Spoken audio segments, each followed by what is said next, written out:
calamidade climática será ainda pior nos anos seguintes. A ONU prevê que desastres naturais tendem a aumentar gradativamente. Seus níveis já alteram o litoral do país.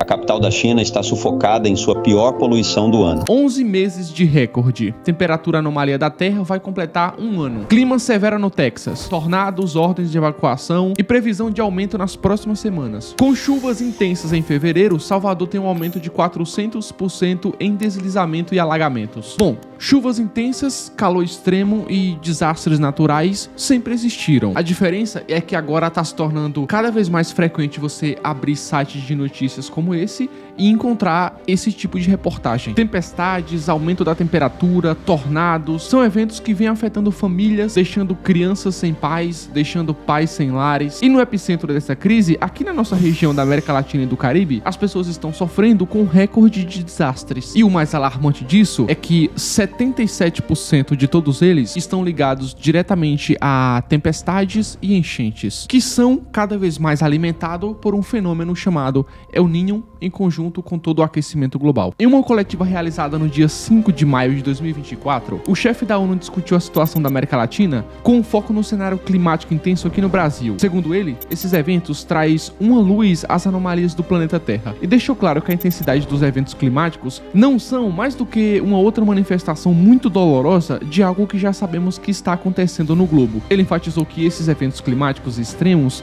não são isolados, mas sim indicativos de uma crise global em desenvolvimento. E essas declarações do chefe da ONU, elas fazem jus a um evento que aconteceu aqui no Brasil, nesse dia 8 de maio de 2024, no qual indica ser um dos maiores desastres climáticos do Brasil. Todos nós podemos acompanhar aqui esse grande volume de água que atingiu 380 cidades do Rio Grande do Sul, colocando o estado em alerta e mobilizando toda a população dessas cidades. O que por si só já é uma tragédia terrível, mas a tragédia ela fica mais terrível ainda porque as previsões apontam que desastres como esse irão ocorrer com mais frequência daqui pra frente. E um detalhe curioso aqui desse ponto é que, assim como outros desastres, esse que aconteceu aqui já era previsto. Esse desastre aqui do Rio Grande do Sul de 2024 foi previsto 3 anos antes de acontecer. Mas por que mesmo previamente estudado, nós não nos preparamos antes? E assim como esse, será que tem um outro desastre que está prestes a acontecer? Onde será? Com qual intensidade? O que devemos fazer? Bom, vamos ver isso agora.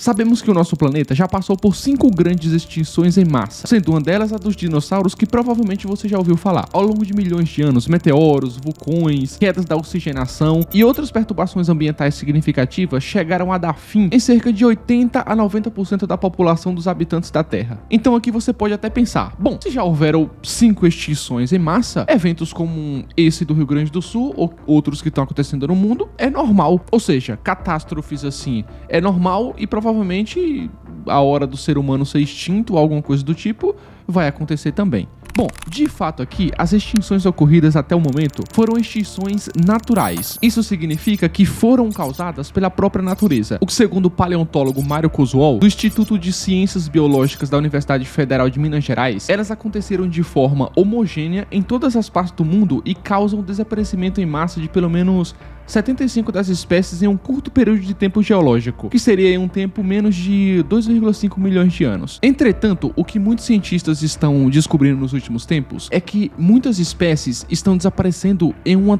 taxa muito acima do que aconteceu nas últimas extinções. E os desastres e eventos estão tomando conta de todo o globo, em uma frequência e proporção muito maiores cada vez mais. Porém, fica uma dúvida aqui, o que especificamente pode estar causando esse aumento? E aqui nós vamos entrar em um ponto sensível, mas muito interessante, porque nós, seres humanos, eu e você, nós temos uma incrível capacidade de adaptação e de inovação. Nós temos uma incrível capacidade criativa e de inovação, desde a invenção da roda até a exploração espacial. A história da espécie humana é repleta de engenhosidade. Porém, o Homo sapiens, que se traduz no ser humano moderno, eu e você, mais uma vez, é considerada a espécie que mais alterou o planeta, transformando cerca de 70% da superfície terrestre, utilizando 3/4 de toda a água doce disponível, modificando o solo ali com a abertura de minas e túneis, com a criação de resíduos plásticos, o que acaba gerando contaminação, a emissão de gases de efeito estufa e o acúmulo de lixo.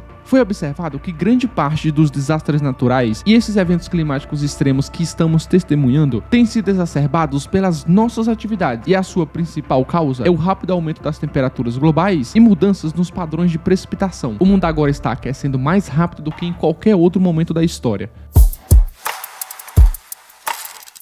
E aqui a emissão desses 3 gases são atribuídos como a principal causa do chamado efeito estufa. Esses 3 gases são o dióxido de carbono, são o metano e o óxido nitroso. Esses 3 gases aqui contribuem para o chamado efeito estufa, que é essencial para manter a Terra em uma faixa de temperatura ali habitável. No entanto, a queima de combustíveis fósseis, desmatamento e outras atividades estão aumentando a emissão desses gases, e isso faz meio que pirar o sistema global.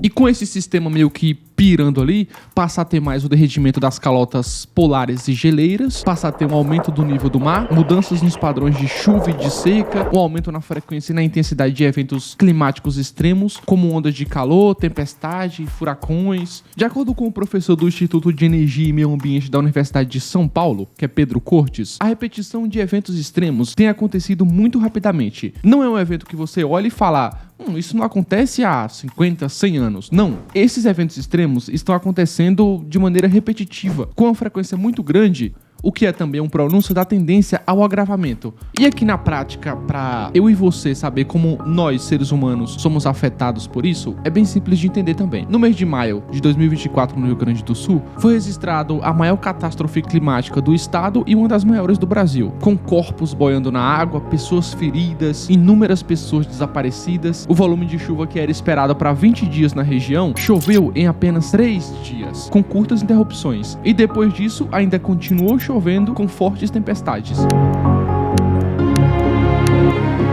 E aqui na prática, não é difícil nós entendermos a causa dessa catástrofe do Rio Grande do Sul, porque só meio que 3 fenômenos aqui, eles se somam para que aconteça isso. Aqui no mapa, por exemplo, eu consigo explicar melhor. Esse desastre aqui no Rio Grande do Sul, ele foi causado principalmente com ventos fortes vindo aqui da região Amazônia, junto com a forte frente fria aqui presente no sul, e junto também com o terceiro fenômeno, que foi uma área de pressão aqui no centro do país, né? Um pouquinho acima do sul. Esses 3 fenômenos aqui bloquearam a passagem de nuvens para outras regiões, fazendo com que elas ficassem estacionadas e concentradas aqui. E tudo isso faz parte de um único grande fenômeno, que é o El Niño. Esse El Niño que acontece a cada 2 a 7 anos e sua duração média é ali de 12 meses. Segundo a Organização Meteorologista Mundial, esse El Niño pode se estender da costa da América do Sul até o meio do Pacífico Equatorial. Porém, o fenômeno aqui se desenvolveu rapidamente. Em 2023 e no primeiro semestre de 2024, a atmosfera vem respondendo a esses efeitos através de grandes frequências de chuva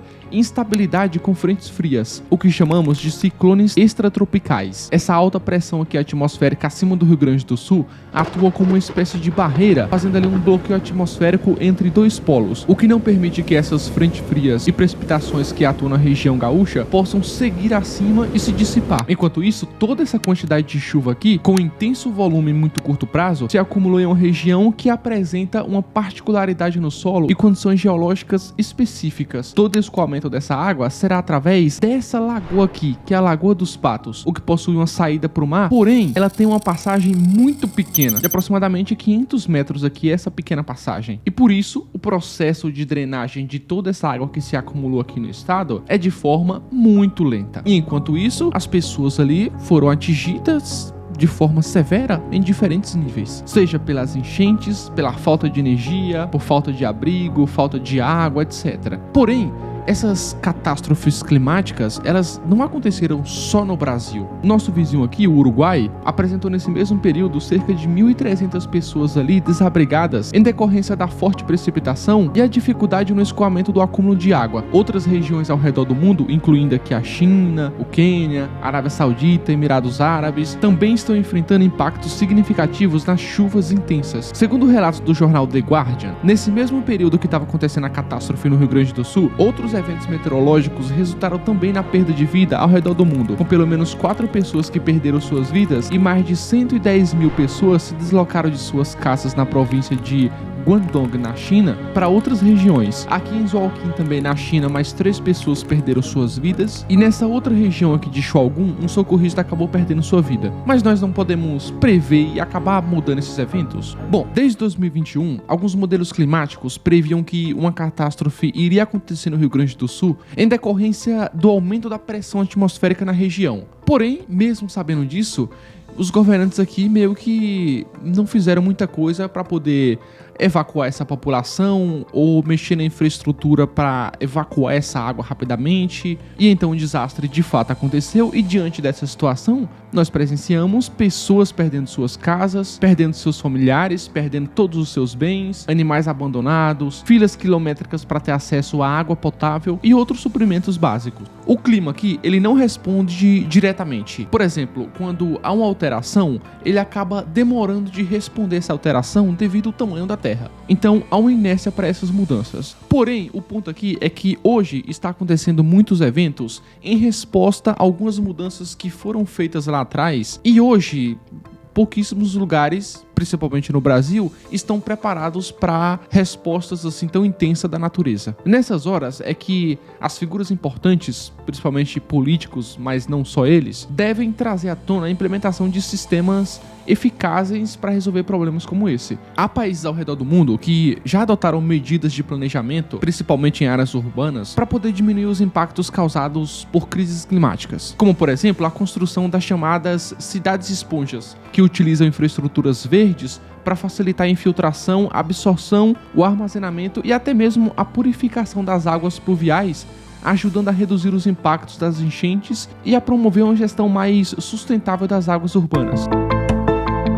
Agora, eu quero trazer um caso chocante aqui pra vocês, chocante meio bizarro, diferente, que é um país à beira de sua extinção por conta de mudanças climáticas. Esse país é o Tuvalu. O Tuvalu é esse pequeno país aqui insular no Pacífico. Ele tem sido fortemente afetado pelas mudanças climáticas, enfrentando crescentes inundações costeiras devido ao aumento do nível do mar. Estudiosos estimam que, nas próximas décadas, o território será totalmente engolido pela água, já que o ponto mais alto aqui do Tuvalu está a apenas 5 metros de altura do nível do mar. Em novembro de 2023, a Austrália alcançou um acordo para poder oferecer refúgio aos refugiados climáticos do Tuvalu, cujo território está à beira de um desaparecimento. Em 2009, durante a Conferência do Clima, que foi na COP15, Ian Fry, que é o representante das ilhas, acabou se emocionando ao fazer um apelo aos países em desenvolvimento para que assumissem um compromisso significativo na redução das emissões. Fry declarou que o destino do país dele está em nossas mãos. 12 anos depois, ou seja, em 2021, já na COP26, o ministro Simon Coffey adotou uma abordagem mais dramática para destacar os desafios enfrentados por ilhas como Tuvalu. E aqui num cenário meio inusitado, ele discursou trajado de terno e gravata, com a água do mar chegando até os seus joelhos, transmitindo meio que uma emblemática mensagem sobre a urgência da crise climática. Estamos afundando, mas todos os outros também. E não importa se sentimos os impactos hoje como em Tuvalu ou em 100 anos.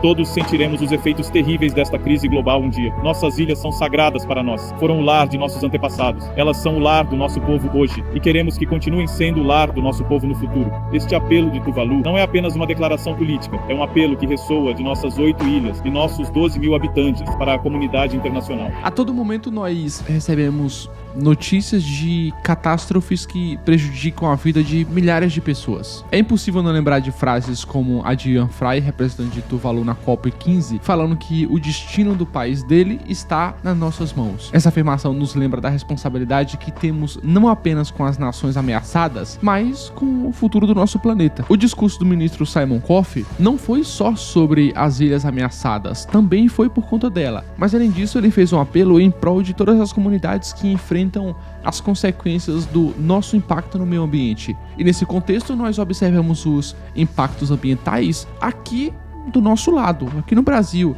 no Rio Grande do Sul. Essa situação do Rio Grande do Sul, forte tempestade, inundação que resultaram em perdas significativas, acabou apresentando ali uma solidariedade da população, um apoio diante dessas adversidades, a criação de páginas para divulgação de notícias e de informações para doações, o que ajudou em grande escala a população afetada. Porém, não basta só o apoio da solidariedade da população e o apoio individual de cada pessoa. É necessário que haja uma movimentação maior das autoridades políticas do país, de organizações governamentais e etc. Porque à medida que os eventos extremos eles se tornam mais comuns e mais intensos, especialmente pelas intensificações das alterações climáticas, não há mais como evitar os eventos extremos.